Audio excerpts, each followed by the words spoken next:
حسین یا حسین، حسین یا حسین، دنیا میں ایک نقطہ وحدت حسین ہے، ہر طبقہ بشر کی ضرورت حسین ہے۔ بسم اللہ الرحمن الرحیم۔ ام حسبت ان اصحاب الکہف والرقیم كانوا من آیاتنا عجبا۔ درود بھیجو محمد صلی اللہ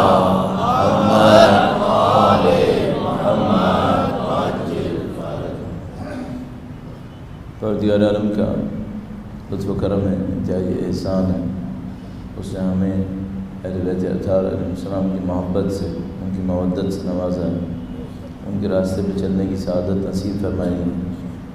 اہل بیت اطہار کے غم میں غمگین، ان کی خوشیوں میں خوش ہونے کا موقع نصیب فرمایا۔ اس دعا کے ساتھ کہ انشاءاللہ مرتے دموں تک ہمیں ان کے بہترین جانثاروں میں قرار فرمایا، قیامت تک ہماری تمام نسلوں کو ان کے وفاداروں، ان کے تابعداروں میں قرار فرمایا، پرچم قرآن و اہل بیت کو دنیا کے کونے کونے تک پہنچانے کی سعادت نصیب فرمایا۔ سید و سردار مولا اور آقا امام آخر الزمان کے ظہور کا دن دیکھنا نصیب فرمایا، ان کی نصرت کی راہ میں شہادت نصیب فرمایا۔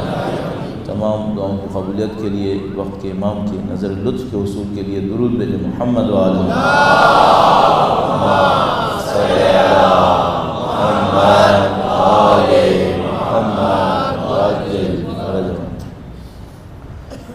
پروردگار عالم نے خلقت کا نظام رکھا ہے، اس میں مختلف مخلوقات کو خلق کیا ہے۔ یہ نظام ایسا نظام ہے کہ اس کے اندر انسان کا امتحان سے گزرنا یقینی کام ہے، اس سے کوئی اجتناب نہیں کر سکتا۔ اس کی وجہ یہ ہے کہ اگر اجمالی طور پر اس کو بیان کریں تو کچھ خدا کی مخلوقات ایسی ہیں جن کے اندر کوئی امتحان نہیں، سارے کمالات ان کے لیے میسر ہیں، کسی امتحان سے نہیں گزرنا ہے۔ سمجھ لیجئے جنت میں پیدا ہوئے ہیں، جنت میں ہی مر جائیں گے، نہ کوئی نافرمانی ہے، نہ کوئی سختی، کچھ بھی نہیں۔ اس مخلوق کو ہم فرشتے کہتے ہیں، سب کچھ ان کے لیے موجود ہے، جتنے بھی کمالات چاہیے تھے وہ سب کمالات ان کے اندر ہیں۔ کوئی نافرمانی نہیں کریں گے، کسی امتحان میں نہیں پڑیں گے، کسی جنت میں نہیں، کسی جہنم میں نہیں، ایسا کوئی مسئلہ ان کے ساتھ نہیں ہے۔ یہ وہ ہے کہ ہم لوگ اب تک سمجھ رہے ہیں۔ کچھ مخلوقات ایسی ہیں جن کے اندر کوئی کمال نہیں ہے، کوئی امتحان نہیں ہے، کوئی سزا نہیں ہے، کوئی جزا نہیں ہے، جہاں خلق ہوئے وہیں پہ رہیں گے، معاملہ ختم ہو گیا۔ ان کو ہم نباتات، جمادات کہتے ہیں، پتھر، پودے، ان میں کوئی امتحان نہیں ہے، ان کی کوئی سزا نہیں ہے، ان کی کوئی جزا نہیں ہے، انہیں کسی سختی سے نہیں گزرنا۔ اس کے بعد خدا تعالیٰ کی مختلف مخلوقات آتی ہیں جن کے اندر یہ تصور ہے کہ امتحان ہوگا، جزا ہوگی، سزا بھی ہو سکتی ہے۔ اور یہ ایسا کیوں ہے؟ اس کی وجہ یہ ہے کہ ان کے اندر بننے کی، کمال حاصل کرنے کی خدا نے صلاحیت دی ہوئی ہے۔ کچھ کو تو پہلے سے ہی دے دیے تھے، فرشتوں کو سارے کمالات پہلے دن سے دے دیے، کچھ مخلوقات کو کچھ نہیں ملا کمالات میں سے، پتھروں کی طرح پڑے رہیں گے۔ کچھ مخلوقات کو کچھ کمالات پیدا ہونے پہ دیے ہیں، باقی کے لیے کہا کہ اب تم میدان عمل میں آؤ اور کمال حاصل کرو۔ اب جیسے ہی خدا تعالیٰ نے یہ کہا کہ بھئی تمہیں کچھ کمالات مل گئے ہیں، باقی تم حاصل کرو، تو اب سوال یہ تھا کہ جس کو یہ توفیق ہو گئی اور اس نے باقی کمالات دے لیے تو اس کو کوئی انعام ملنا چاہیے، نہیں ملنا چاہیے؟ انعام ملنا چاہیے۔ اچھا جس نے یہ سعادت نہیں لی، موقع بھی ملا پھر بھی کمالات نہیں لیے، تو بالآخر کوئی محرومیت تو آنی چاہیے نا اس کے ساتھ، اس کو کسی چیز میں محروم ہونا چاہیے۔ اچھا اب ایک اور معاملہ یہ ہوا کہ جیسے ہی خدا نے یہ صلاحیت دی کہ اوپر جا سکتا ہے کمالات لینے کے لیے، اب یہاں پہ ایک اور سوال آیا کہ نیچے جانے کا بھی امکان ہونا چاہیے نہیں ہونا چاہیے؟ بھئی جس کو خدا یہ موقع دیتا ہے کہ وہ اوپر جا سکتا ہے، خدا اس کے مقابلے میں جو محنت کر رہا ہے، مشقت کر رہا ہے، ہر قسم کی سختی جھیل رہا ہے، اور جو کچھ بھی نہیں کر رہا اس کو سزا دے یا نہ دے۔ پھر سوال یہ آئے گا دنیا میں سزا دے آخرت میں سزا دے؟ تو خدا کا نظام یہ کہتا ہے کہ جہاں پہ اس کو جو موقع ملے گا اسی موقع پر اس کو کچھ سزا دینی ہوگی۔ تو دنیا میں بھی ایک سزا ہوگی، آخرت میں بھی ایک سزا ہوگی۔ اچھا دنیا میں سزا کیا ہوگی؟ یہ کہ یہ اور نیچے چلا جائے گا، آخرت میں اس کے نتیجے جھیلنے پڑیں گے، آخرت میں اس کے نتیجے جھیلنے پڑیں گے۔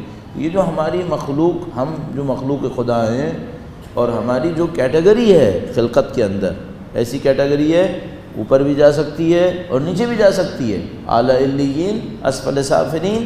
یہ کیٹیگری بتا رہی ہے کہ امتحان کے سوا کوئی راستہ نہیں ہے، امتحان تو ناقابل اجتناب ہے۔ اگر امتحان نہیں ہوا تو کس کو اوپر بھیجے خدا اور کس کو نیچے بھیجے؟ ہر نیچے بھیجنے والے کو وہ کہہ سکتا ہے کہ مجھے کیوں بھیجا، میں تو بہت اوپر کا تھا، اور ہر وہ آدمی جس کو اوپر بھیجا اس کے مقابلے میں نیچے والے کہہ سکتے ہیں کہ اس کو بلا وجہ میں بھیج دیا، ہمیں کیوں نیچے بھیجا؟ تو خدا نے امتحان رکھنا تھا، امتحان ہوگا۔ اب یہ جو امتحان ہے اور جزا و سزا ہے، اس کی کیفیت کیا ہوگی؟ کچھ تو ہماری دنیا کے اندر امتحان ہوتے ہیں، ہم اس سے مقایسہ کر سکتے ہیں، لیکن ہمیں پتہ ہے کہ ہمارے جو دنیا کے امتحان ہوتے ہیں یہ بڑے ناقص ہوتے ہیں، یہ اچھے امتحانات نہیں ہوتے۔ میں ایک دو نقص ان کے بتانے کی کوشش کرتا ہوں جو میں اور آپ جھیلتے رہتے ہیں، ان امتحانات کی خرابیاں، پھر اس میں سوچتے ہیں کہ خدا متعال کا امتحان کس طرح کا ہونا چاہیے۔ حقیقت تو نہیں معلوم ہمیں، لیکن سمجھ میں آتا ہے کیسا ہونا چاہیے۔ درود بھیجے گا محمد وعلی محمد۔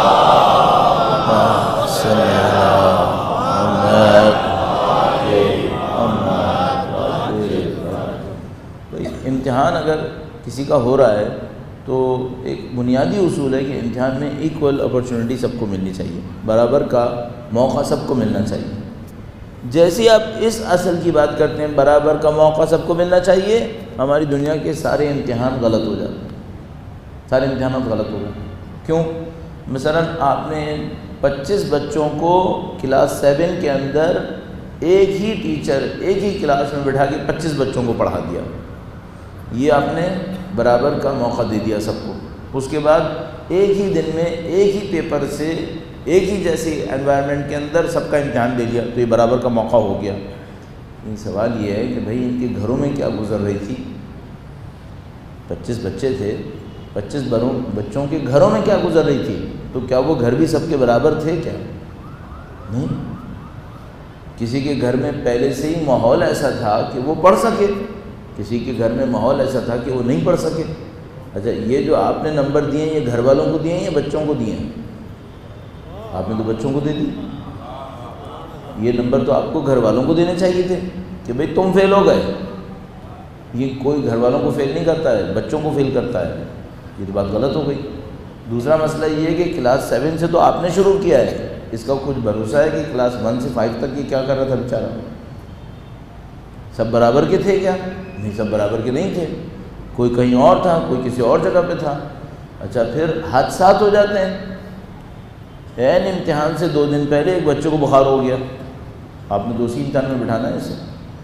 اب وہ جو بخار ہو گیا تو ظاہر بخار میں اس کی جو نروز کا سسٹم ہے وہ سلو پڑ جائے گا یا زیادہ تیز ہو جائے گا، یہ تو میڈیکل سائنسز بتائے گی کہ کیا ہوتا ہے، تو وہ پرفارمنس اس کی خراب ہو جائے گی۔ تو آپ نے تو کہا کہ بھئی ہم نے تو برابر کا موقع جو دینا تھا وہ دے دیا، اب کسی کو بخار ہو گیا تو یہ اس کا معاملہ ہے۔ تو یہ سارے امتحان غلط ثابت ہوتے ہیں، ان امتحانات میں کوئی اچھائی نہیں ہے اس معاملے میں کہ یہ اچھے امتحانات نہیں ہیں۔ پھر ایک اور مسئلہ بھی ہے، بڑا سنگین معاملہ ہے، وہ میں آپ کی خدمت میں عرض کرتا ہوں۔ درود بھیجے گا محمد وعلی صلی اللہ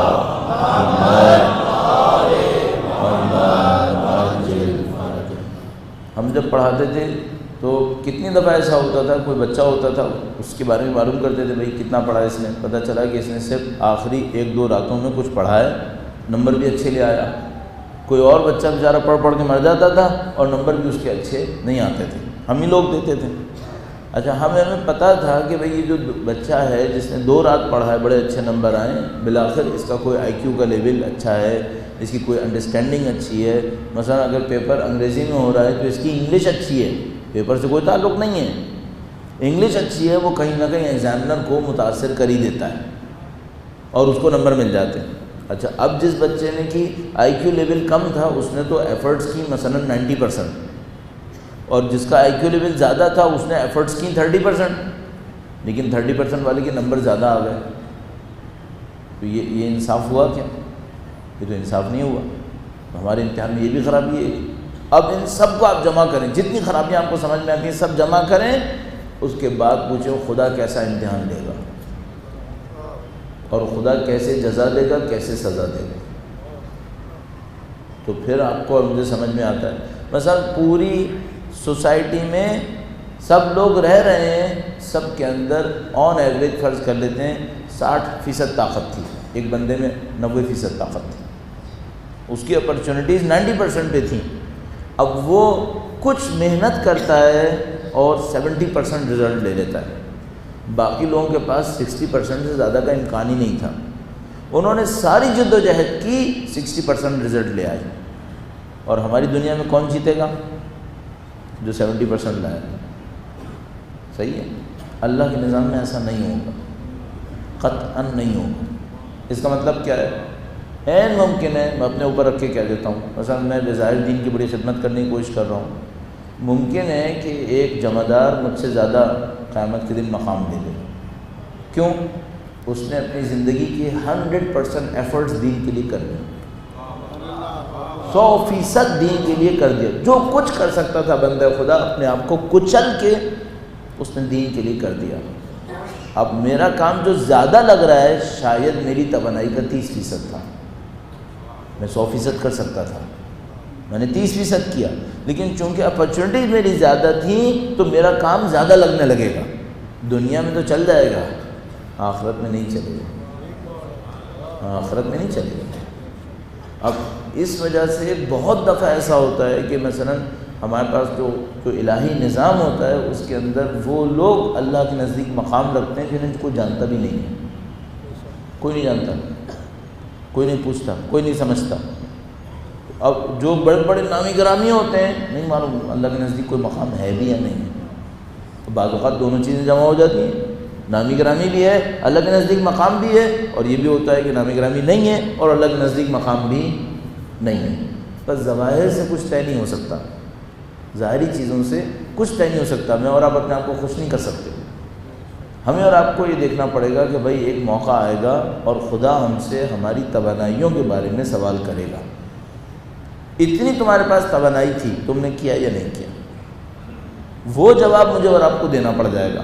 اور یہ بھی میں کئی دفعہ عرض کرتا رہتا ہوں, پھر دوبارہ عرض کر رہا ہوں, آپ وسیلے کو ہدف نہیں سمجھ لیجیے گا. کبھی مثلا بھاگ دوڑ کر رہے ہیں, ادھر جا رہے ہیں ادھر جا رہے ہیں, یہ بنا دیا وہ کر لیا, وہ تنظیم یہ ادارہ یہ سب کچھ, یہ ہدف نہیں ہے. ہدف تزکیہ نفس ہے. اگر وہ ہوگا تو اللہ کے نزدیک مقام ہوگا, وہ نہیں ہوگا کچھ نہیں ہوگا. جو کرنا کرتے رہو. قد افلح من زکاہا وقد خاب من دساہا. ہمیں کوئی چیز دھوکہ نہ دے. بدقسمتی سے یہ دنیا چونکہ دھوکے کی جگہ ہے تو یہ دنیا کے ذریعے بھی دھوکہ دیتی ہے اور یہ دنیا دین کے ذریعے بھی دھوکہ دیتی ہے. جو دنیا دار ہوتے ہیں ان کو دنیا سے دھوکہ دیتی ہے, جو دیندار ہوتے ہیں ان کو دنیا دین کے ذریعے دھوکہ دیتی ہے, دین کے ذریعے دھوکہ دیتی ہے. تو ان کو کچھ ایسے کاموں میں لگا دیتی ہے جو ہدف نہیں ہے, وسیلہ تھے, وہ اسی میں لگے رہتے ہیں اور وہ سمجھ رہے ہوتے ہیں کہ جو ہم نے کر لیا نا ہم بہت چیمپئن ہو گئے, جبکہ کچھ بھی نہیں ہے. جا کے اندر ٹٹولنا پڑے گا, بھائی اندر کیا ہے, اللہ کے ساتھ تعلقات کیسے ہیں, آپ کا ظاہر زیادہ بہتر ہے یا باطن زیادہ بہتر ہے, اور آپ اہل آخرت ہیں یا اہل دنیا ہیں.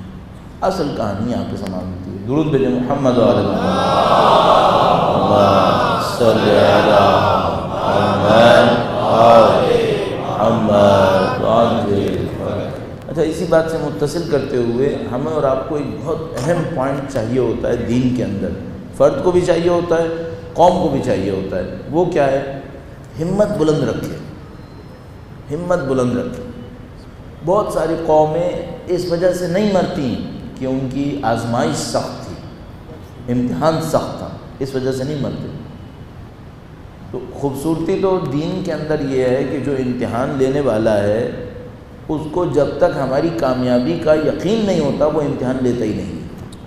اس نے خود فرمایا لا یکلف اللہ نفسا الا وسعها، یعنی جب تک اس کو یقین نہیں ہوتا کہ بھئی یہ جو میں امتحان اس کو دینے والا ہوں نا یہ نپٹا لے گا، اتنی طاقت اس کے اندر ہے، اس بندے کو ایسے امتحان میں ڈالتا ہی نہیں ہے جس میں نپٹانے کی طاقت نہیں ہوتی۔ صحیح؟ تو اب ایک تو خوبی یہ ہو گئی، دنیا کی طرح نہیں ہے کہ بھائی کسی امتحان میں ایسے میں پھنس گیا جس کے لیے میں تیاری نہیں تھا۔ ٹیچرز جیسے بعض اوقات یہ کر دیتے ہیں، پڑھاتے تو کلاس 7 کا ہے، امتحان لے لیتے ہیں کلاس 10 کا۔ وہ امتحان بنانے میں کیا جا رہا ہے، جیسے ہی بنا دیں گے سختی کا بنا دیں گے، خدا یہ کام نہیں کرے گا، خدا امتحان ہی وہی لے گا جس کا اس کو پتہ ہے کہ بھئی یہ کینڈیڈیٹ نپٹانے کی صلاحیت رکھتا ہے، اس کے بغیر نہیں لیتا۔ لیکن مصیبت کیا آتی ہے، ہمت کی کمی، ہمت نہیں کرتے۔ جب دنیا میں بھی ایسا ہی ہوتا ہے، بعض لوگوں کے پاس صلاحیت نہیں ہوتی، ہمت بڑی ہوتی ہے۔ آخرت کے معاملے میں بھی ایسا ہی ہوتا ہے، بعض لوگوں کے پاس سب کچھ ہوتا ہے، ہمت نہیں۔ تو آپ کو اور ہمیں اہل ہمت ہونا چاہیے، اہل ہمت ہونا چاہیے۔ ایک دو مثالیں آپ کی خدمت میں عرض کروں گا، درود بھیجے گا محمد وآل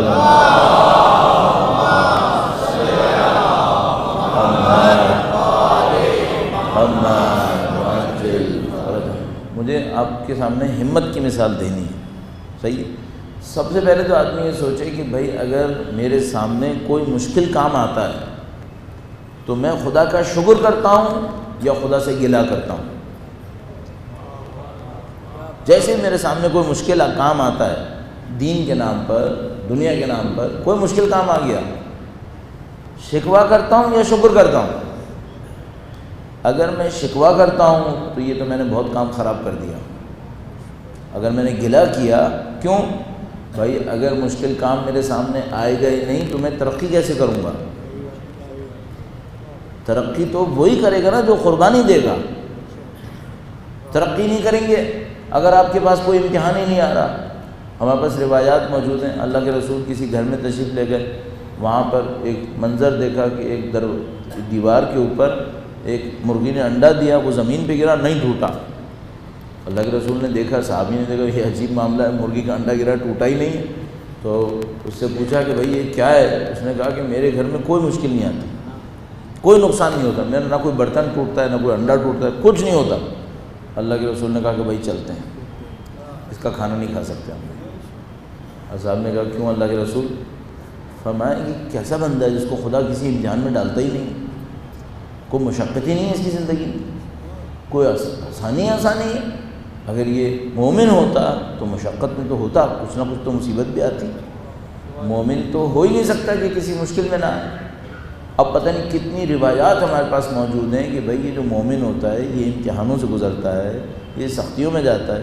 اچھا اگر میرا اسٹینڈرڈ یہ ہے کہ جیسے میرے اوپر مصیبت آئی میں نے خدا سے کہا کہ خدایا یہ کس مشکل میں تو نے ڈال دیا، بے حق کے فلاں و فلاں اس مشکل کو برطرف کر۔ اچھا مشکل تو برطرف ہو جائے گی، لیکن تم جن کا نام لے کر مشکل کو ٹال رہے ہو انہوں نے تو خود مشکلوں کو اٹھایا تھا، انہی کا نام لے کے تم ساری مشکل ٹال رہے ہو۔ صحیح؟ تو اچھا ممکن ہے کوئی یہ کہے کہ بھائی جب میں مشکل میں پڑھوں تو انہی کا تو نام لوں گا، پھر مشکل کشا کا نام لوں گا اور کس کا نام لوں گا؟ مشکل کشا کا نام لو نہ اس بات کے لیے کہ مولا میں سختی میں نہ پڑھوں، اس بات پہ نام لو کہ مولا سختی میں استقامت نصیب فرمائے، استقامت ملے، پھر میں استقامت کے ذریعے کامیابی حاصل کروں۔ تو پہلا پوائنٹ تو یہی ہے کہ بھئی آپ مشکل میں پڑھیں تو آپ نے بیہیو کیا کیا۔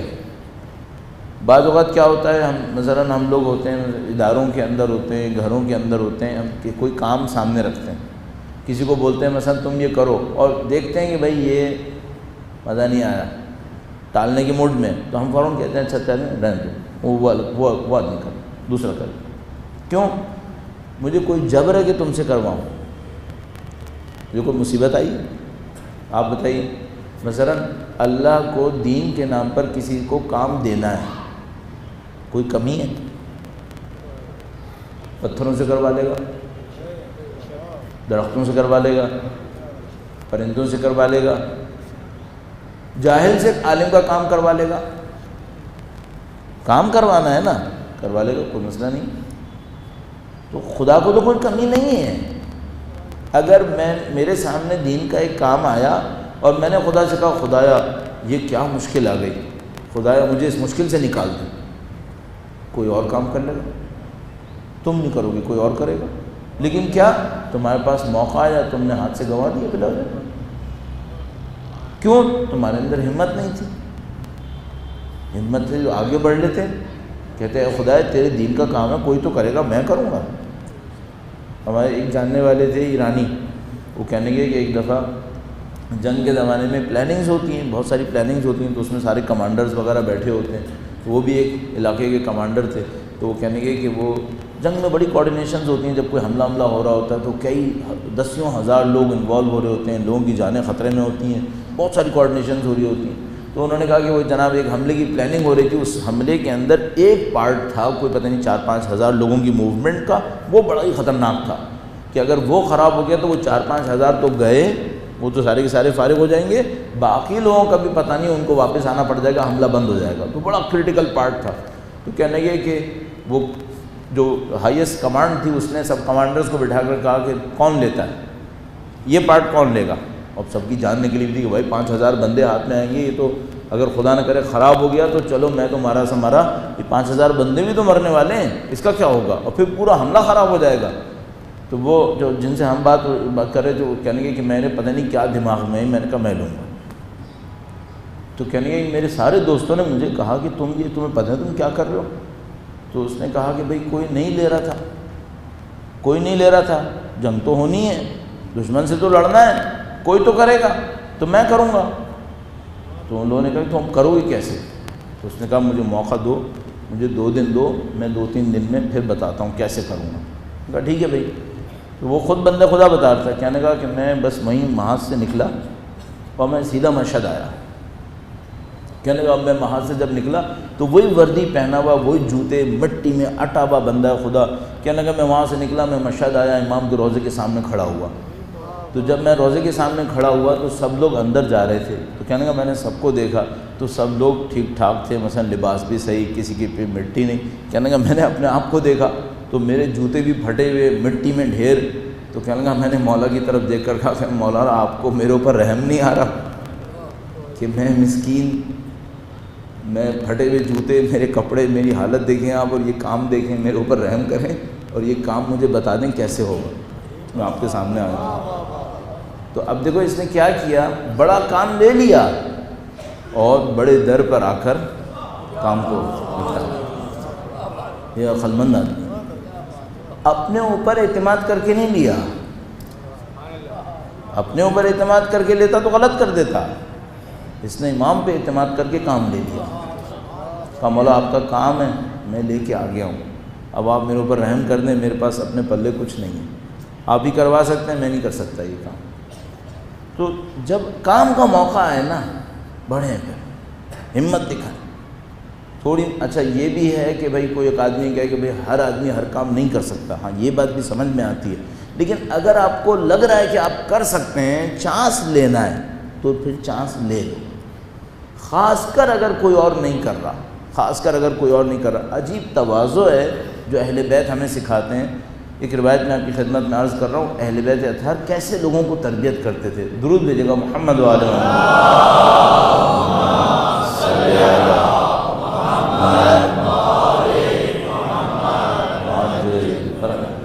یہ واقعہ ہے مولا چوتھے امام سید سجاد علیہ السلام کا درود بھیجے گا محمد و آل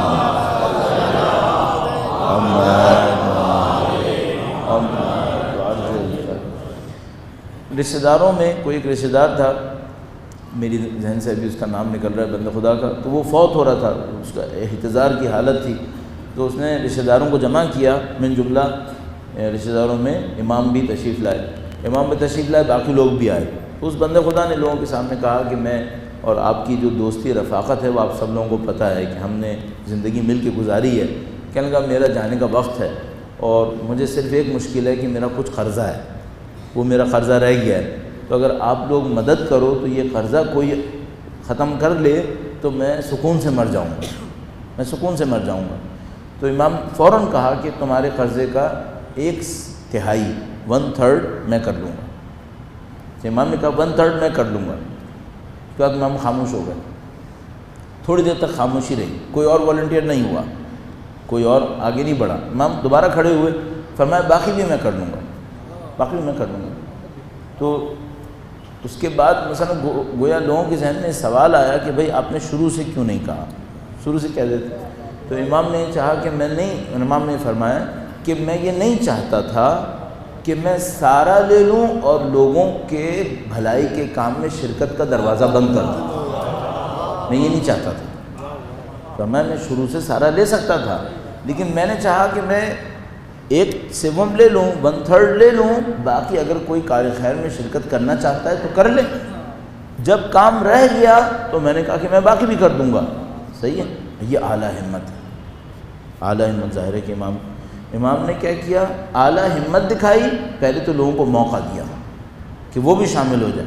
شامل نہیں ہوئے, پورا کام بھی لے لیا. پہلے دن سے لے سکتے تھے, پہلے سیکنڈ میں لے سکتے تھے, لیکن ایسا کیا تو ایک طرح کا تواضع بھی چھوڑ دیا کہ وہ بھی نہیں ہوا کہ امام نے پہلے جھٹکے میں کہہ دیا تو باقی لوگ سوچ سکتے تھے کہ بھئی ہمیں بھی موقع ملتا, ہم بھی شاید کچھ شامل ہو جاتے, اور ہمیں یہ بھی ملتا ہے کہ بھئی آپ ہمت دکھائیں اور خود پھر خدا نصرت کرنے والا ہوتا ہے ہمت کرنے والے کی. ایک بات آپ کی خدمت میں عرض کرتا چلوں, پھر بنی اسرائیل کا واقعہ عرض کروں. بہت ساری چیزیں ہمارے اور آپ کی زندگی میں صرف ہمت سے حل ہونی ہے, ارادے سے. یہ ارادہ جو انسان کے پاس ہے, ہمیں تو اس کے سارے اسرار نہیں پتہ ظاہر ہے ہم انسانوں کو, لیکن یہ کچھ سمجھ میں آتا ہے یہ ہے کوئی عجیب و غریب چیز. آپ ارادے سے وہ کچھ کر سکتے ہیں جو سوائے میری اور آپ کی داستان میں یا جادو یا معجزہ اس سے نیچے نہیں ہوتا. کچھ کام ایسے ہیں نا جن کو ہم دیکھ کے کہتے ہیں بھائی یہ جادو ہے, کچھ کام ایسے ہیں جن کو ہم دیکھ کر کہتے ہیں یہ معجزہ ہے. بہت ساری چیزیں جن کو میں اور آپ جادو کہتے ہیں, بہت ساری چیزیں جن کو میں اور آپ معجزہ کہتے ہیں, یہ سب ہو جائیں گے اگر ارادہ مضبوط ہو. ارادہ آپ کا مضبوط ہو. اب یہ ہے کہ ارادہ مضبوط ہو, ہمت بلند ہو, بڑے بڑے کام ہو جائیں گے. بنی اسرائیل سے دیکھیے ایک واقعے کو. بنی اسرائیل میں بہت ساری خوبیاں تھیں, لیکن کچھ بنیادی خرابیاں ایسی تھیں جس نے اس قوم کو مصیبت میں مبتلا کر دیا. سورہ مائدہ میں پروردگار عالم نے اس واقعے کو بیان فرمایا کہ ہم نے قوم سے کہا, مشہور معروف واقعہ آپ سب جانتے ہیں, بچپن سے سنا ہے آپ نے, کہ اللہ تعالیٰ نے اس قوم سے کہا کہ تم لوگ ارض مقدسہ میں داخل ہو جاؤ. کتب اللہ لکم, وہ ارض مقدسہ جس کو خدا نے تمہارے ہی لیے لکھا ہے. اب اگر خدا کہتا ہے نا میں نے تمہارے لیے لکھ دیا ہے, اس کا مطلب یہ کہ یہ تو ملنا ہی ملنا ہے, اس میں تو کوئی شبہ ہی نہیں ہے. تو خدا نے متعال فرماتا ہے کہ ادخلوا ارض مقدسہ میں داخل ہو جاؤ جو کتب اللہ لکم, خدا نے تمہارے لیے لکھ دی ہے. اب جیسے بنی اسرائیل کے سامنے یہ معاملہ آتا ہے تو وہ دیکھتے ہیں کہ بھئی ارض مقدسہ میں داخل تو ہو جائیں گے, لیکن وہاں ہم سے کہیں زیادہ طاقتور ایک قوم بسی ہوئی. اگر اس ارض مقدسہ میں داخل ہونا ہے تو اس طاقتور قوم کو شکست دینا ہے. اچھا, اب بنی اسرائیل نے اپنی کمزوری کو چھپانے کے لیے تاریخ کی روایات میں پتہ نہیں اس قوم کے کیا کیا ناک و نقشے ڈال دیے.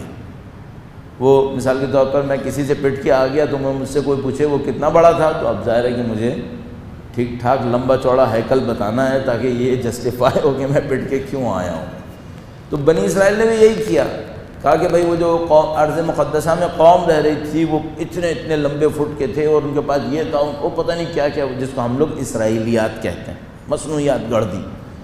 طاقتور تو تھے لیکن بہرحال انسان تھے, کوئی جنوں کے بچے تھوڑی وہاں پہ بیٹھے ہوئے تھے, انسان کے بچے تھے. وہ بنی اسرائیل ڈر گئے, کہا ہم ان سے نہیں لڑ سکتے. اچھا, جب انہوں نے یہ کم ہمتی دکھائی کہ ہم نہیں لڑ سکتے, تو سورہ مائدہ میں بیان فرمایا خدا ممتاز نے کہ 2 مرد ایسے رجلان جو ایسے تھے جو خدا کا خوف اپنے دل میں رکھتے تھے. 2 ایسے بندے تھے جن کے دلوں میں خدا کا خوف تھا, وہ سامنے آئے اور انہوں نے کہا کہ دیکھو خدا نے تم کو اتنی نعمتیں دی ہیں, تم اس زمین میں داخل ہو جاؤ, خدا تمہیں کامیابی دے دے گا. اب وہاں سے میں نے ایک جملہ سمجھ میں آیا مجھے کہ اگر کسی کے دل میں خوف ہو تو خدا بصیرت خود بخود دے دیتا ہے. ورنہ بھائی خدا کو کہنا چاہیے تھا نا کہ 2 مرد ایسے آئے جو بہت عاقل تھے, خدا نے یہ نہیں کہا. فرمایا دو ایسے آئے جن کے دلوں میں خدا کا خوف تھا، یخافون، اللہ کا خوف رکھتے تھے اپنے دل کے اندر۔ اس کا مطلب کیا ہے؟ اگر میں اور آپ اپنے دلوں میں خدا کا خوف، خدا کی خشیت بٹھا دیں، بصیرت خدا خود سے دے گا۔ اب اس کا مطلب ایک اور بھی ہے، اگر کسی قوم کے اندر بصیرت نہیں ہے، اس کا مطلب ہے خوف خدا کی کمی ہے، خوف خدا کی کمی ہے۔ اگر خوف خدا ہوتا تو بصیرت بھی ہوتی۔ تو خدا نے متعال فرماتا ہے کہ ہم دو بندے ان کے پاس آئے، قوم کے پاس، انہوں نے کہا کہ دیکھو خدا نے تمہیں نعمتیں دی ہیں، اس ارض مقدسہ میں داخل ہو جاؤ اور اللہ تمہیں کامیاب کر دے گا۔ اب وہ مشہور و معروف جملہ جو انتہائی سخت اور انتہائی اہانت آمیز جملہ تھا کہ کہا کہ اے موسیٰ تم اور تمہارا خدا جا کے لڑو، ہم یہیں بیٹھے ہیں، اگر تم کامیاب ہو گئے تو ہم آ جائیں گے۔ اچھا، اب اس جملے کا مطلب کیا ہے؟ اس جملے کے دو تین مطلب ہیں۔ ایک مطلب تو یہ ہے کہ بھائی ہم سختی جھیلنے کو تیار نہیں، سختی جھیلنے کو تیار نہیں ہیں۔ دوسرا معاملہ یہ ہے کہ ہم خدا کی دی ہوئی ذمہ داری کو اہمیت نہیں دے رہے، نعوذ باللہ تعالیٰ۔ تیسرا معاملہ یہ ہے کہ انعام لینے کے لیے بھی ہم خواہش رکھتے ہیں، انعام کی خواہش بھی ہمیں ہے۔ اچھا، میں ان چیزوں کو جمع کروں تو یہ قوم کیسی ہے؟ یہ وہ قوم ہے جو فضیلت مانگ رہی ہے، فضیلت کا امتحان نہیں دینا چاہتی۔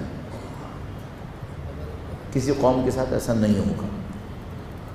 بالکل صراحت کے ساتھ کہنے کی ہمیں نہ عادت ہے نہ اچھا لگتا ہے، وہ بہت زیادہ سخت ہو جاتا ہے، لیکن اس جملے کو آپ تھوڑا سا اور غور فرما لیجیے گا کہ اگر کسی قوم کو فضیلت تو اچھی لگے اور امتحان دینے کو تیار نہ ہو تو اسے ذلت اٹھانی پڑتی، اس کو ذلت اٹھانی پڑتی۔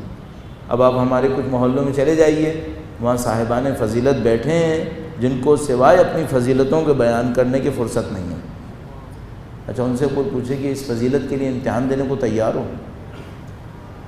نہیں، تیار نہیں ہے۔ اگر فضیلتوں کے دعوے دار ہیں اور امتحان کے لیے تیار نہیں ہیں، اس کا مطلب ہے ذلت اٹھانی پڑے گی، اس کا مطلب ہے ذلت آئے گی۔ اب بنی اسرائیل نے یہی کیا، انہوں نے کہا کہ حضرت موسیٰ علیہ السلام سے کہا کہ نعوذ باللہ تم جاؤ تمہارا خدا لڑو، ہم یہاں بیٹھے ہیں اور جب جیت جاؤ تو ہمیں بتا دینا، ہم زمین میں داخل ہو جائیں گے، ارض مقدسہ میں داخل ہو جائیں گے۔ خدا نے کہا کہاں کی ارض مقدسہ؟ تم نے اپنا چانس کھو دیا ہے، تمہیں جو موقع ملا وہ تم نے کھو دیا۔ اب جو تم نے کھویا ہے تو پھر اب مطمئن رہو کہ 40 سال تک نہ وہ ملے گا جو میں نے سوچا تھا، نہ وہ ملے گا جو تمہیں چاہیے تھا۔ معاملہ ختم۔ 40 سال تک کیا ہوگا؟ بے ہدفی کے صحرا میں گھومو گے، بے ہدفی کے صحرا میں گھومو گے، جہاں سے چلے تھے وہیں کھڑے رہو گے، 40 سال تک صحرا میں گھومو گے۔ اچھا عزیزان محترم، میں اس سے کیا استنباط کروں، کیا اس سے نتیجہ حاصل کرنے کی کوشش کروں؟ درود بھیجے گا محمد و آل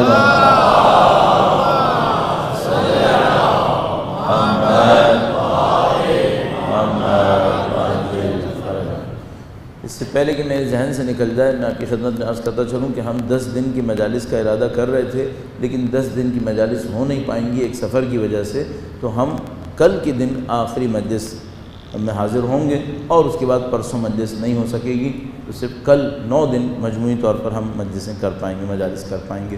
ایک دفعہ پھر درود بھیجے گا محمد و آل محمد صلی اللہ محمد و آل محمد۔ اچھا، اس سے ہم نے استنباط کیا کر سکتے ہیں؟ ہم استنباط یہ کر سکتے ہیں کہ کیا مثال کے طور پر امت مسلمہ، چونکہ آپ کو یاد ہے امت مسلمہ اور بنی اسرائیل کا مقدر ایک ہی جیسا ہے، تو اس کا مطلب یہ ہے کہ کیا کوئی صحرا ایک آنے والا ہے کہ 1.3 ارب مسلمان اس صحرا میں گھومیں گے؟ بظاہر کوئی صحرا ایسا نہیں آئے گا، دنیا کا کوئی صحرا اتنا بڑا نہیں ہوگا جو 1.3 ارب مسلمانوں کو سمو سکے، ٹھیک ہے؟ تو پھر یہ کون سا صحرا ہے جس میں 40 سال تک وہ قوم گھومتی ہے جو خدا کے ارادے پر ہمت نہیں دکھاتی؟ یہ اس کو کہتے ہیں بے ہدفی کا صحرا۔ قوم بے ہدف گھومتی رہتی ہے، اس کو پتہ نہیں ہوتا کہاں سے چلی ہے کہاں پہ پہنچنا ہے، بے ہدفی۔ انصاف سے بتائیے گا، بہت ساری قومیں اس صحرا میں نہیں چل رہی ہیں، ابھی بہت ساری قومیں اسی صحرا میں چل رہی ہیں، نہ رہنمائی واضح ہے، نہ مبدا واضح ہے، آغاز واضح ہے، نہ انتہا اور منزل واضح، بے ہدفی کا صحرا ہے۔ اچھا بھئی، یہ خدا کسی قوم کو بے ہدفی کے صحرا میں ڈالتا کیوں ہے؟ کیونکہ ان کے سامنے ایک ٹاسک آیا تھا، ان کو وہ کام پورا کر لینا چاہیے تھا، اپنی کم ہمتی کی وجہ سے وہ کام پورا نہیں کیا ہے۔ کام پورا نہیں کیا ہے تو جس کی خاطر انہوں نے خدا کا حکم چھوڑا ہے وہ بھی ہاتھ سے گیا، کیونکہ یہ قانون میں کئی دفعہ آپ کے سامنے دہرا چکا ہوں، اگر کسی چیز کی خاطر خدا کا حکم چھوڑ دیا جائے یہ چیز نہیں ملتی۔ اولاد کی خاطر چھوڑو گے اولاد کی محبت نہیں ملے گی، دنیا کی خاطر چھوڑو گے دنیا سے ذلت آئے گی، ذلیل ہونا پڑے گا، آرام کی خاطر فجر چھوڑو گے آرام نصیب نہیں ہوگا، جس کی خاطر خدا کا حکم چھوڑو گے وہ نصیب نہیں ہوگا، نصیب ہوگا تو ذلت کے ساتھ ہوگا، ذلت اٹھانی پڑے گی۔ تو اب بنی اسرائیل نے اپنی زندگیاں بچانے کے لیے خدا کا حکم چھوڑ دیا۔ اچھا، خدا کا حکم تو چھوڑ دیا، اب اس کے بعد کیا ہوا؟ 40 سال تک گھومو، کوئی ہدف پورا نہیں ہوگا، جو کچھ تمہیں چاہیے تھا وہ سب ہاتھ سے نکلے گا، مصیبت میں پھنس جاؤ گے۔ کوفہ والوں کے ساتھ دیکھ لو، کوفہ والوں کو ایک ٹاسک ملا، ایک کام ملا کہ بھئی حضرت مسلم بن عقیل کا ساتھ دو، عبید اللہ بن زیاد کی گردن کاٹو، ختم کرو معاملے کو۔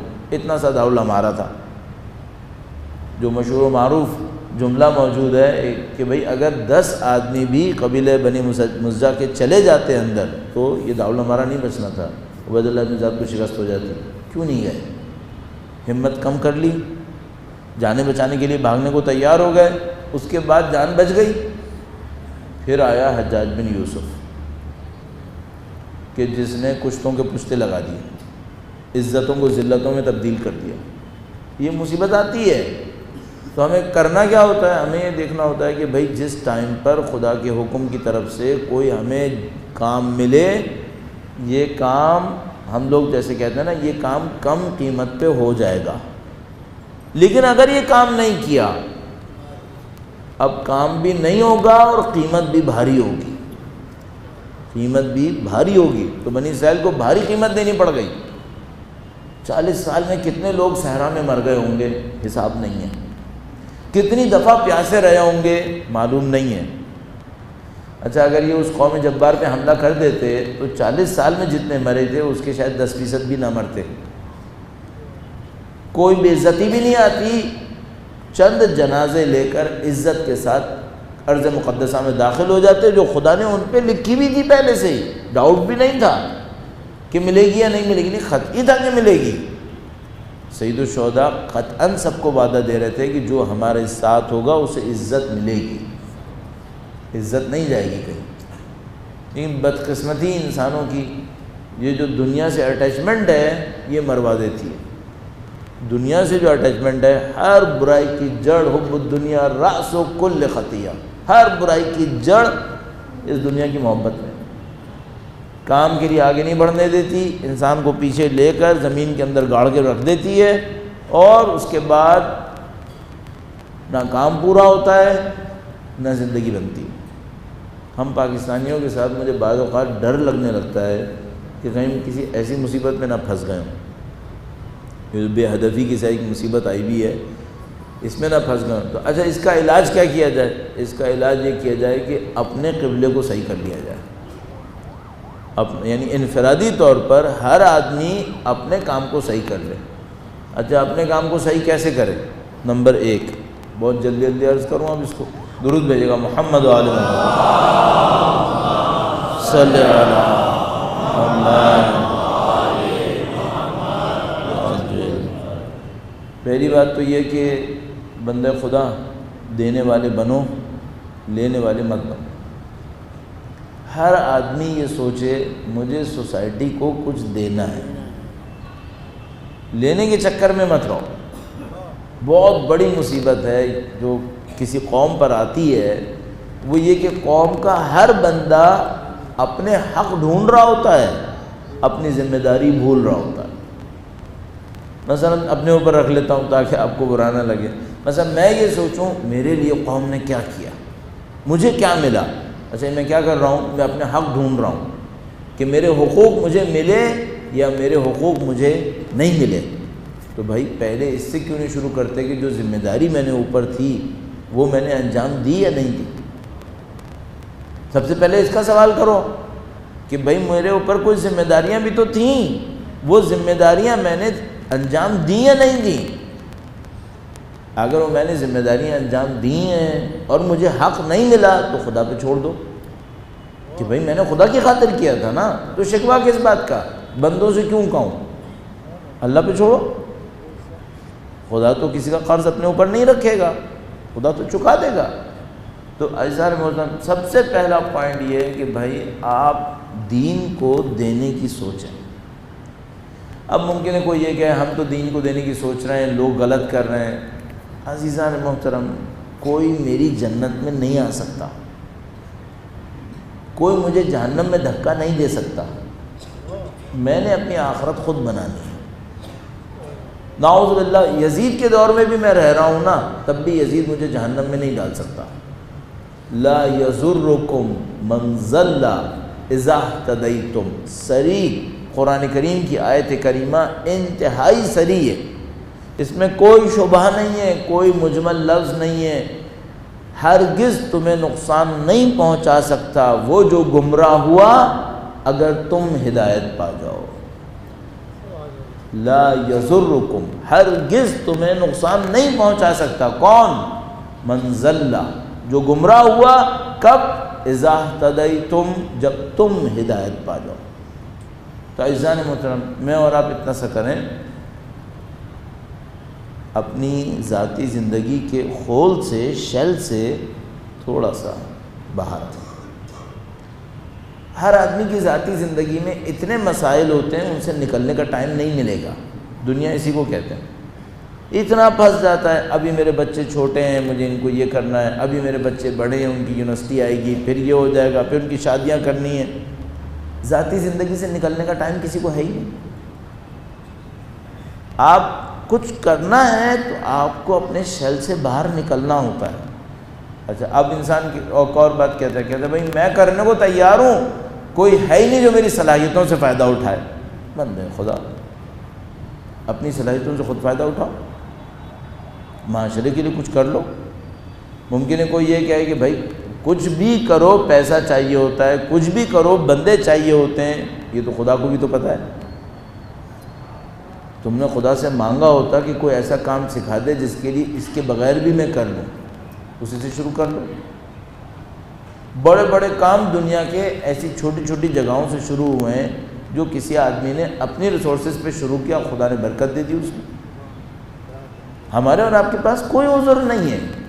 اصل میں اگر دیکھیں کوئی عذر نہیں ہے. آپ اپنی ذاتیات کا خول تھوڑا سا توڑیں, نکل کر اپنے آپ سے پوچھیں بھائی میں نے سوسائٹی کے لیے کیا کیا ہے, کیا کرنا چاہتا ہوں. تو آپ دینے والے بن جائیں.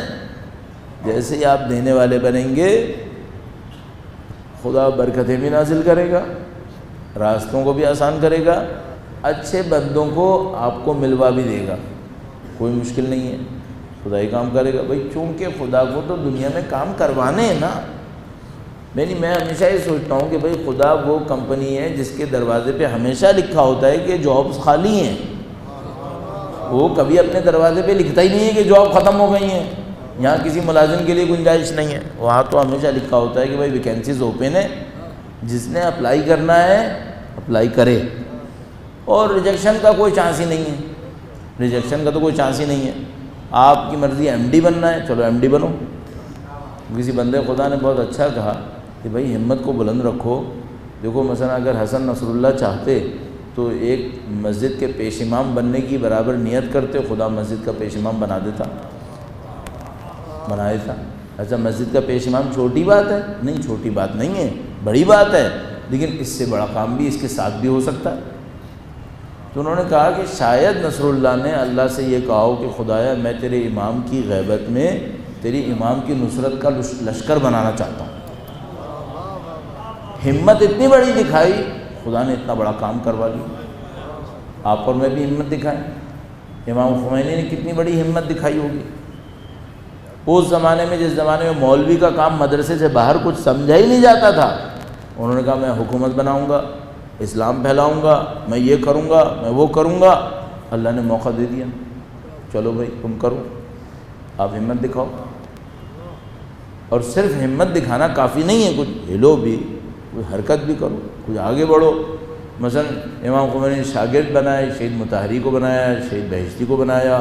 سب سے پہلے تو خود بڑے بڑے علم عرفان کے اساتذہ سے خود سیکھا کہ بھئی یہ ہوتا کیسے. ان کے استاد ہوتے تھے مثلا آیت اللہ شاہ آبادی، آیت اللہ مرزا جواد ملکی تبریزی. ان پہلے اہل عرفان سے یہ سیکھا کہ خدا کیا ہے، خدا کا راستہ کیا ہوتا ہے. پھر اس کے ساتھ مختلف صلاحیتوں کے شاگرد تربیت کیے. اس کے بعد پھر انہوں نے اپنے کام کو شروع کیا. اس کے بعد رہبر معظم نے ایک دفعہ امام خمینی سے پوچھا کہ آپ کے ذہن میں یہ جو سیاسی منصوبہ تھا ولایت فقیہ کا، یہ کیسے آیا؟ رہبر معظم نے بتایا کہ نہیں، کہ انہوں نے یہ کہا کہ دیکھو یہ سیاسی منصوبہ میرے ذہن میں نہیں آیا، میں صرف ایک کام کرتا ہوں، اس وقت میری شرعی ذمہ داری کیا ہے، میں بس وہ کرتا ہوں. میں صرف ایک چیز سوچتا ہوں، اس وقت شرعی ذمہ داری کیا ہے. جب میں عراق گیا تو مجھے لگا کہ اس وقت میری شرعی ذمہ داری یہ ہے کہ میں لوگوں کو یہ بتاؤں کہ اگر ظالم بادشاہ کو ہٹا دیا تو کیا ہوگا. تو میں نے درس خارج دینا شروع کر دیا، درس اجتہاد ولایت فقیہ کے اوپر، اور لوگوں کو بتایا کہ بھائی اگر بادشاہ کو ہٹا لیں گے ہم یہ نظام لائیں گے، ہماری شرعی ذمہ داری یہ ہے. تو عزیزان محترم، سارے کام ہم نے نہیں کرنے ہیں، بلکہ حقیقت یہ ہے کہ ہم نے تو کچھ کرنا ہی نہیں ہے. ہم نے صرف ایک کام کرنا ہے، وہ یہ کہ خدایا جو تو کہے گا وہ ہم کر دیں گے، بس باقی خدا کروا لے گا، باقی خدا کروا دے گا. ہمت دکھائیں. اور ایک بات ہمیشہ ذہن میں رکھیں جو مجھے ابھی تک سمجھ میں آ رہی ہے، طالب علم ہونے کے لیے مرنے کے لیے تیار ہے. جو انسان مرنے کے لیے تیار ہے اس کے بڑے راستے کھلے ہوئے، اس کے راستے بہت کھلے ہوئے. اور جو مرنے سے بھاگ رہا ہے، ڈر رہا ہے، میں نہیں کہہ رہا جان ہلاکت میں ڈال دیں، نہیں، جان ہلاکت میں تو کوئی بھی نہیں ڈالے گا، لیکن مرنے کے لیے تیار ہے. یعنی خدا سے مانگنے میں اس سے مت ڈریں کہ اگر یہ ہوگا تو مر جاؤں گا. تو کہا ٹھیک ہے مر جاؤں گا تو کیا ہوا. کس نے یہاں پہ ابد الآباد زندہ رہنا ہے؟ اچھا اب دماغ میں کیا آتا ہے، بھائی میں مر جاؤں گا تو میں نے فلاں پروجیکٹ شروع کیا ہوا، اس کا کیا ہوگا؟ وہ میں نے اپنے بابا کے لیے شروع کیا تھا، وہ خدا کے لیے شروع کیا تھا. جو خدا مجھے موت دے گا وہ میرے پروجیکٹ کو اسی کے لیے تو کیا تھا، وہ خود سنبھالے گا. میں نے کوئی قیامت تک چلانے کا ٹھیکہ لیا ہے کیا؟ میں نے خدا کی خاطر ایک حرکت کیا، ایک کام کو انجام دیا، میں مر جاؤں گا خدا سنبھالے گا، میں کیوں پرواہ کروں. اسی طرح اولاد کا معاملہ ہے. آدمی کہتے ہیں میں مر جاؤں گا میرے بچوں کا کیا ہوگا. تو بھائی یہ بچے مجھے کسی اور نے دیے ہیں کیا؟ اسی خدا نے دیے. اور یہ کہ جب میں زندہ ہوں تو میں پال رہا ہوں یا خدا پال رہا ہے؟ بھائی جب میں زندہ بھی ہوں تو میں نہیں پال رہا ہوں، مجھے بھی خدا پال رہا ہے. تو اس بات کے غم میں کہ میں مر گیا تو کیا ہوگا، یہ ہو جائے گا وہ ہو جائے گا، میں اپنی موت کو کیوں دور بھیجوں. خدا سے کہوں خدا مرنے کو تیار مان لے. کہنا تو بہت آسان ہے، سوچنا بھی بعض اوقات بعض لوگوں کی طبیعت کو اندر سے اختلاج میں مبتلا کر دیتا ہے. موت کو سوچ کے ہی طبیعت خراب ہونے لگتی ہے. حقیقت یہ ہے کہ یہ کام بہت آسان ہے اگر کوئی جانتا ہو، پہچانتا ہو کہ ہم جن کا نام لے رہے ہیں وہ کون ہیں، انہوں نے ہمیں سکھایا کیا ہے، ان کی زندگیاں کیسی تھیں، ان کا دنیا سے جانا کیسا تھا، انہوں نے زندگی کو کس طرح سے دیکھا تھا، ہمیں کس طرح سے چاہتے ہیں کہ ہم دیکھیں. یہ سب واضح سی باتیں. الحمدللہ رب العالمین، آپ اور ہم سید الشہداء کی محبت کے صدقے میں موت کو کم سے کم اتنے حد میں سمجھ گئے ہیں کہ جیسا کہ مولا نے فرمایا مل موت الا القنطرہ، موت ایک پل سے زیادہ نہیں ہے. ایک پل ہے، یہاں سے نکلو گے، اس پل سے گزرو گے، ادھر ایک اور زندگی. مل موت الا القنطرہ. ظہر عاشور سے پہلے سید الشہداء کے کچھ جملات ہیں، یہ جملہ اس وقت سے بھی منسوب ہے، اس سے پہلے بھی کہیں منسوب ہے۔ سید الشہداء کے اصحاب نے حملہ کیا زور سے پہلے، بڑا شدید حملہ ہوا، میسرہ تشکیل دیا، اصحاب نے حملہ کیا، پہلے حملے میں ہی 40 کے قریب لوگ شہید ہو گئے، تھوڑے سے لوگ بچ گئے۔ یہ جو بچ گئے یہ ہمتوں والے ڈٹے ہوئے لوگ تھے، یہ سارے دوبارہ کھڑے ہوئے اور کہا کہ ہم دوبارہ حملہ کریں گے۔ سید الشہداء اپنے اصحاب کو دیکھ رہے تھے کہ اگر ایک حملہ اور ہوا تو یہ عمر سعد کا لشکر شاید سب کو ہی شہید کر دے۔ سید الشہداء نے کہا رک جاؤ، اب ہم بجائے پوری فوج مل کے حملہ کریں، ایک ایک کر کے لڑیں گے۔ کوئی یہ بھی کہتا ہے کہ عمر سعد نے یہ تجویز دی، لیکن مجھے لگتا ہے کہ زیادہ قرین قیاس یہ ہے کہ سید الشہداء نے یہ تجویز دی کہ ہم ایک ایک کر کے لڑیں گے۔ اس میں بہت فائدہ اس عنوان سے تھا کہ ایک تو یہ کہ جنگ تھوڑی سی لمبی ہو گئی، زور پہ ختم نہیں ہوئی، دوسرا یہ کہ سید الشہداء کے ہر مجاہد کو اپنی شان، اپنی شوکت، اپنی شجاعت، بہادری، وفاداری، ساری صفتیں دکھانے کا موقع بھی ملا کہ سید الشہداء کہ اصحاب جا کر اپنی ذات دکھاتے تھے، اپنے نام بتاتے تھے، شجاعت کے ہنر دکھاتے تھے۔ لیکن اس میں ایک بہت بڑی سختی تھی، وہ یہ کہ جنگ میں کسی کا جوان مر جائے، شہید ہو جائے تو باپ کو شاید پتہ بھی نہ چلا کہ کب شہید ہوا، اب اپنی نظروں کے سامنے بھیجنا ہے، اب ایک ایک کو اپنی نظروں کے سامنے بھیجنا ہے۔ اور عزیزو، ہم لوگ تو صرف کربلا سنے ہوئے ہیں۔ میں نے ایک جملہ کہا، یہ تو کوئی امام حسین سے پوچھے کہ علی اکبر کو کیسے بھیجا، ہمیں کیا پتہ۔ ہم نے تو عزیزو صرف سنا کہ امام حسین ایک ایک کو بھیج رہے تھے۔ ہمارے شعراء نے اس منظر کو خوب نقشہ کشی فرمائی ہے۔ وہ جو مشہور و معروف ایک سلام ہوا کرتا تھا، تقدم ولدی، بڑا عجیب تھا یہ۔ اور مجھے یاد ہے اس میں ایک شعر تھا، بھیجتا عابد کو میں تم سے پہلے، مگر عابد تو ہیں بیمار، تقدم ولدی۔ امام حسین حضرت علی اکبر کو کیسے بھیج رہے تھے یہ خدا جانتا ہے۔ میں صرف اپنے طور پہ طالب علم ہونے کے ناطے سوچتا ہوں کہ کوئی کسی بوڑھے باپ سے پوچھے کہ جوان کی کمائی کیسے لٹائی جاتی ہے، کیسے اللہ کی راہ میں دیتے ہیں، بڑا سخت ہوگا یقینا۔ اب ہم لوگ تو صرف اتنا کر سکتے ہیں، ہم نہیں اندازہ لگا سکتے امام حسین کے دل پہ کیا گزر رہی ہوگی۔ مجھے یوں لگتا ہے کہ اگر ہمیں اس کا تھوڑا سا بھی پتہ چلا تو ہم غم سے مر جائیں گے، ہم وہ سب نہیں چھے پائیں گے۔ لیکن ہم یہ کر سکتے ہیں کہ امام کے عمل کو اور امام کے قول کو دیکھیں کہ دل پہ کیا گزر رہی ہے۔ تو عزیزو، عجیب کام یہ ہوا کہ جب حضرت علی اکبر آئے تو علی اکبر سے کہا کہ بیٹا ہم سے الوداع کر لیا ہے، خواتین سے بھی الوداع کر۔ اب یہ مرحلہ کتنا عجیب رہا ہوگا، میں بہت زیادہ تفصیل میں نہیں پڑھنا چاہوں گا، لیکن یہ ہے کہ میرا دل چاہتا ہے، پتہ نہیں کیوں حضرت علی اکبر کے مصائب جب پڑھتا ہوں میرا دل اندر سے چاہتا ہے کہ ان مصائب کو سنیں لوگ، ان مصائب کو سمجھیں جو امام کے دل پہ گزر رہی ہے، جو علی اکبر کے دل پہ گزر رہی ہے، جو بی بی زینب کے دل پہ گزر رہی ہے۔ اگر یہ روایات جو ہمارے سامنے بیان ہوئی ہیں ان کو تھوڑا سا جائزہ لیں تو ہمارے پاس روایت موجود ہے کہ حضرت علی اکبر جب خیمے سے نکل رہے تھے تو 7 دفعہ پردہ اٹھا تھا، 7 دفعہ۔ اللہ اکبر، نہیں معلوم خواتین کے لیے کتنا سخت تھا علی اکبر کا جانا۔ ہمارے پاس ایک اور روایت موجود ہے، ایک دشمن روایت کرتا ہے جو بعد میں راویوں میں سے ہے، وہ روایت کرتا ہے، کہتا ہے کہ کسی مجاہد کے خیمے سے نکلنے پر اتنا ماتم نہیں ہوا ہے جتنا علی اکبر کے نکلنے پر ہوا۔ معلوم کیا منظر رہا ہوگا اس موقع کے اوپر. بڑا سخت وقت تھا اہل بیت اطہار کے لیے. شب رسول جا رہا تھا اور سب علی اکبر کو دیکھ کر رسول اللہ کی یاد میں تھے.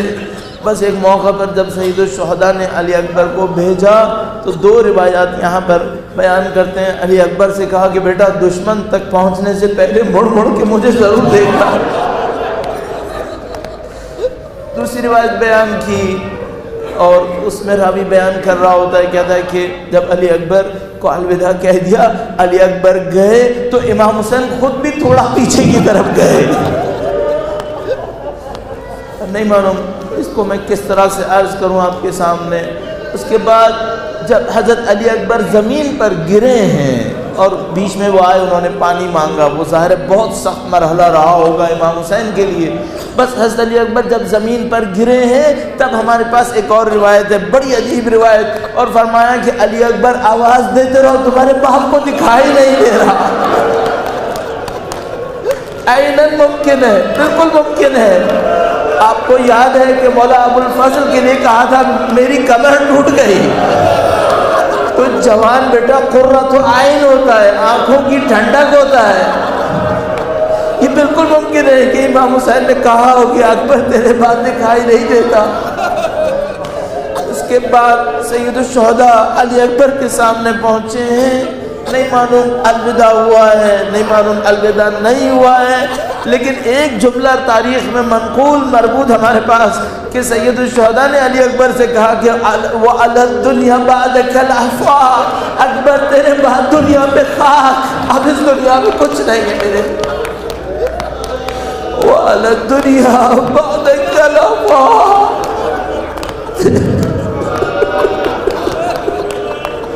تیرے بعد دنیا میں کچھ نہیں ہے, دنیا میں خاک ہوا بالکل. یہ سخت لمحہ تھا جب بی بی زینب سلام اللہ علیہ آئی اور اپنے بھائی سے پوچھا کہ بھیا میں آؤں لاجا اٹھانے کے لیے.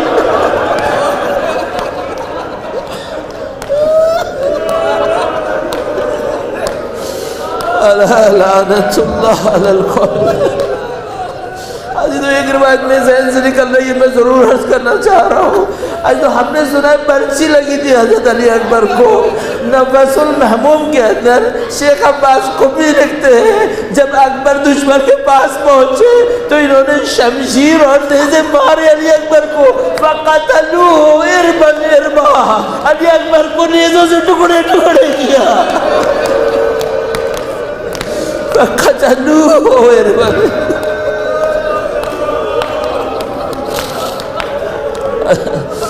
پروردگارہ جنہوں نے مولا علی اکبر پہ ظلم کیا انہیں بدترین عذاب میں مبتلا فرما.